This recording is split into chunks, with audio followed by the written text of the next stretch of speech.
Hi everyone, hoping all is going well. In this next video series, my next read-along is going to be The Positive Dog by John Gordon. And this is the story about the power of positivity. Just like with my other read-alongs, as I come across any pictures, I will definitely show you, but definitely feel free to follow and read along.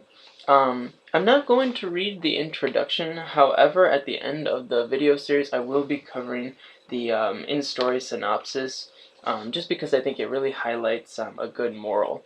But with this video series as well, I'm going to be covering a few chapters each video. So here we go. The Positive Dog by John Gordon, a story about the power of positivity. Chapter 1, Matt and Bubba. His name was Matt, but they called him Mutt, and shelter was his home. He had a tough life before being rescued and brought to the shelter. Perhaps that's why he was so mad and sad and often barked as people came to look at him. "He's mean! Let's pick another doggy," the children would say to their parents as they walked away from his cage. "Where are you going?" Matt would say, but it was too late. They were gone, and Matt was left wondering why he had no one to love and no one to love him.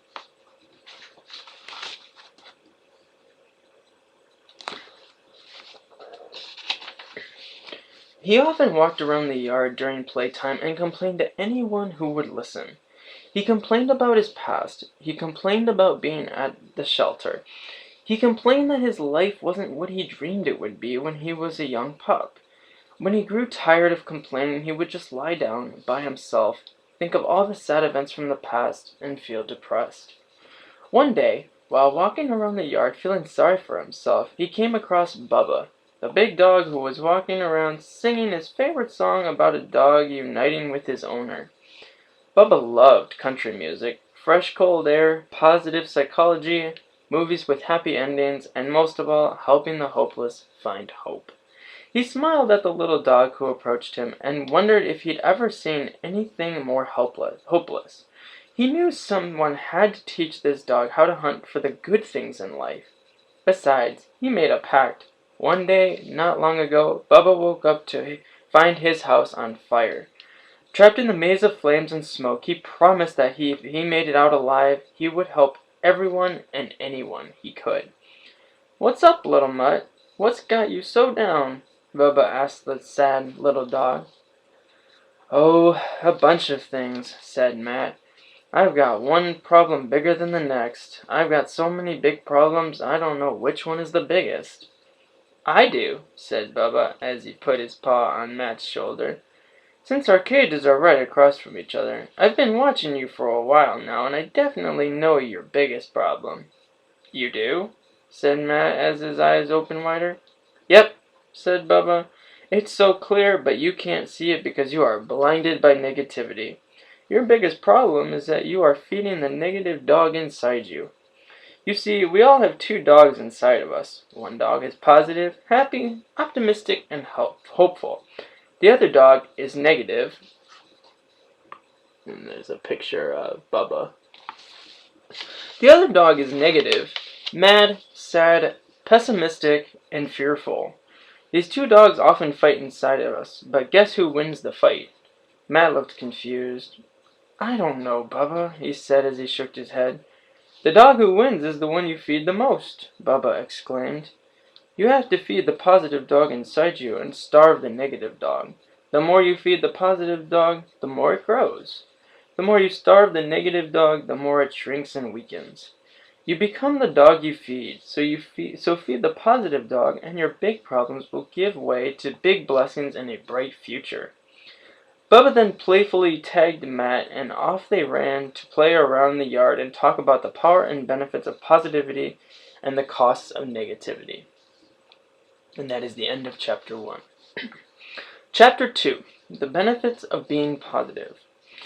It's one thing to say you need to feed the positive dog. It's another thing to truly understand why you should be positive in the first place, Bubba said as he stopped under a large tree and began to dig. After a few minutes, he lowered his head in the hole and, using his nose, he scooped up a large book that had been buried underneath the dirt.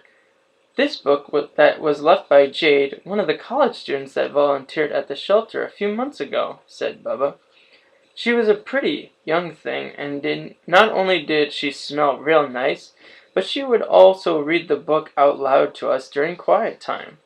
I learned all about the latest research on the positive effects of being positive and the negative effects of being negative from her, and here in this here book.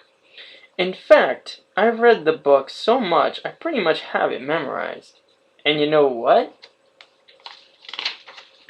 "What?" asked Matt, who was really curious to learn about what Bubba knew. "The research is clear," Bubba proclaimed. "It really does pay to be positive. Positivity makes us happier and healthier. It helps us live longer and improves our relationships. It makes us better leaders and leads us to greater success. Being positive is not just a nice way to live, it's the best way to live. Best of all, the research doesn't just apply to humans, it also applies to dogs, because, as everyone knows, dogs have thoughts and feel emotions too. Not only does it pay to be positive," Bubba continued, "but the research says that there are also big costs to being negative. For example, negative emotions increase our risks of having a heart attack and stroke. Negativity weakens our immune system, makes us feel more stressed, and saps our energy. It also associated with feeling more depressed and making fewer friends.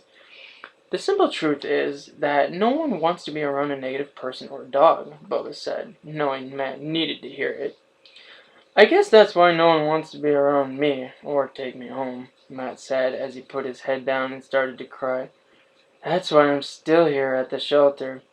"Well, that's probably true," said Bubba as he put his paw on Matt's head. "I ain't going to lie to you. Your attitude certainly hasn't been one that would win friends and influence people in a positive way. But the great news is that you know the benefits of being positive and the costs of being negative. And now that you know the importance of being positive, you can be positive. You don't have to be mad and sad anymore. You don't have to focus on your problems. You don't have to feel sorry for yourself. You can feed the positive dog and starve the negative dog on your way to a happier, successful, and more fulfilled life. You can be the kind of positive dog that every dog in the shelter wants to be around and every family member wants to take home." Matt looked up at Bubba as his eyes opened wider. For the first time in a long time, he felt a sense of hope. Bubba gave him a vision for his life, and everything he said felt like the truth. He didn't want people to walk away from his cage anymore. He didn't want children to think he was mean. He wanted to love and be loved. He wanted to enjoy all the benefits that came from being positive. Most of all, he wanted a family to fall in love with him and take him home. If he could be more positive, then perhaps his dream could come true. As playtime ended, Barry, the man in charge of the shelter, called the dogs back into the building. Bubba nosed Jade's book back into the hole and covered it with dirt for safekeeping. As they headed inside, Matt decided he was ready to start feeding the positive dog inside him. "Is it hard to feed the positive dog?" he asked. "It's a lot easier and simpler than you think," Bubba said. "Tomorrow, first thing in the morning, we'll begin our positive feast, and your life will never be the same." And that is the end of Chapter 2. Chapter 3. Simple as a Smile. "Feeding the positive dog doesn't happen unless you take action," Bubba said as he and Matt walked around the yard the next morning. "It's something that you must intentionally do each day. When you make it a habit, you not only change how you think and feel, but you also literally change how your brain works. The research shows that can actually mold our brains to be more positive by feeding them positivity each day." "How do you do this?" Matt asked, thinking the answer was going to be complicated and difficult. "It's as simple as a smile," said Bubba, as they stopped to smell some flowers. "Smiling has the same effect as smelling these here beautiful flowers. It makes you feel good." "But what if I don't feel like smiling?" Matt said as he tried to recall the last time he actually smiled. "Well, that's the thing," Bubba answered. "Too often we wait for something in life to make us smile. We wait until we feel positive and a smile happens. But you don't have to wait to feel positive enough for a smile to happen. You can generate a positive feeling by smiling. Your smile can be the source of your positivity, not just the result of it.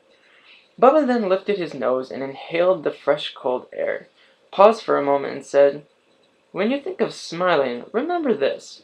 Waiting for something to make you smile is like sitting in a dark room waiting for someone to turn on the light switch. But making yourself smile is like turning on a light switch inside you. You have the power to make yourself feel good. In fact, when you smile, you produce more serotonin in your brain. Serotonin is an antidepressant that makes you feel happier and more positive." "Does everyone know this?" Matt asked. This was the first time he had heard of anything like this. "No, they don't," Bubba answered. "Most people and dogs don't have a clue about this. They underestimate the power of a smile. They don't realize that within us we have a 100% all-natural drug we can give ourselves anytime we want to feel good, and it's as simple as a smile." "Like this?" Matt asked as he struggled to move his mouth to form a smile. "I'm smiling, but I don't really feel any better. Maybe I don't have any serotonin in me." "That's not it," Bubba said. "The trick is, it has to be a real smile for it to work. Fake smiles don't produce serotonin in your brain. In fact, the research shows that fake smiles and fake positivity can be harmful and can cause stress. Only a real smile will make you feel good. You are smiling just with your mouth, but a real smile involves your eyes, too. A real smile shines from the heart, through the eyes, lights up every cell in your body, and radiates outward to the world to see." Bubba then started tickling Matt, and for the first time in a long time, Matt actually smiled.